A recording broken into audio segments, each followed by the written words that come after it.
Nancy and I have lived in Ocean City, New Jersey for 15 years, but these guys have been around for millions. They are called Diamondback Terrapins, and they live in the salt marshes all along the eastern seaboard.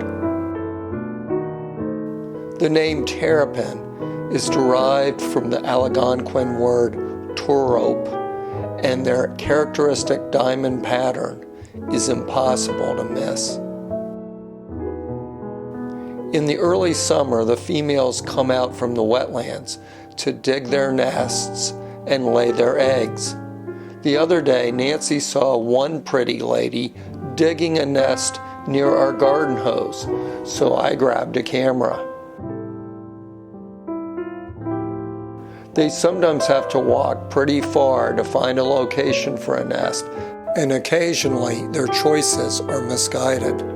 On July 8, 2009, flights at John F. Kennedy Airport in New York City were delayed for up to 1.5 hours as 78 nesting diamondback terrapins had invaded one of the runways. They were removed and released back into the wild.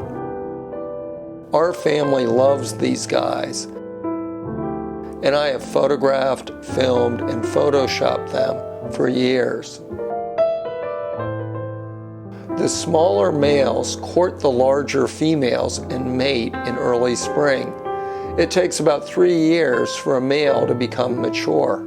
It's closer to 7 for the females. Well, let's show the viewers their tummies and explain. What is that, a boy or a girl? If they have the decorations, they're boys. If they don't, they're girls. So what is this one that Kimmy has? This is a boy and this is a boy. They're both boys. I'll find a girl. Here's a girl. Oh, I see. Notice how the one that Kimmy has is more decorated than the one Sophie has, and that means... Ow, he's scratching me. Okay, you better put him back.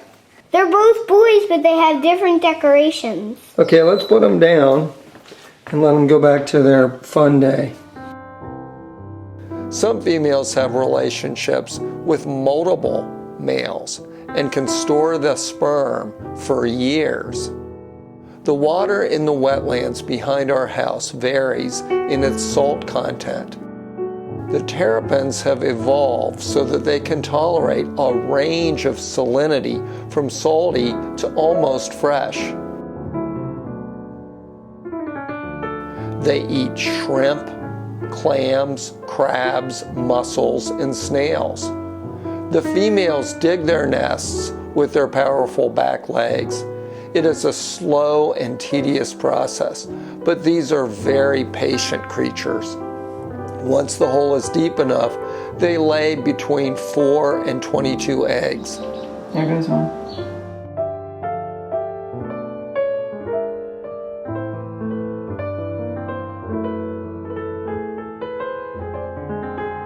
Just laid 10 eggs.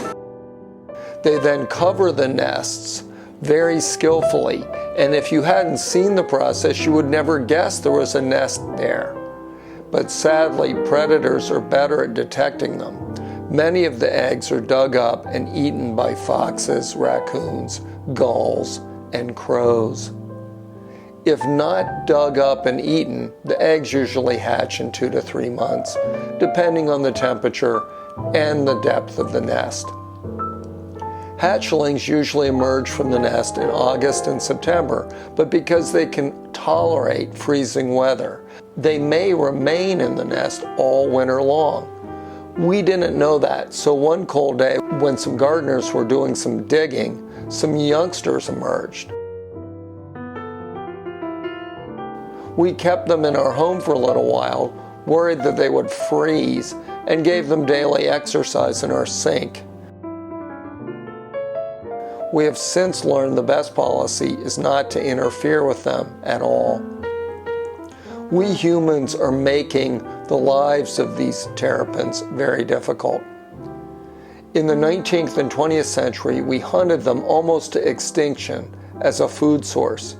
In 1899, you could order terrapin at the famous Delmonico's restaurant in New York City.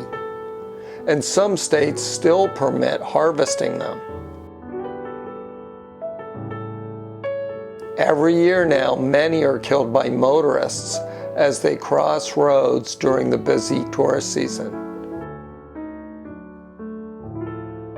Saltwater marshes are disappearing due to human development, and sea rise due to global warming is making things even worse. These magnificent creatures really deserve better.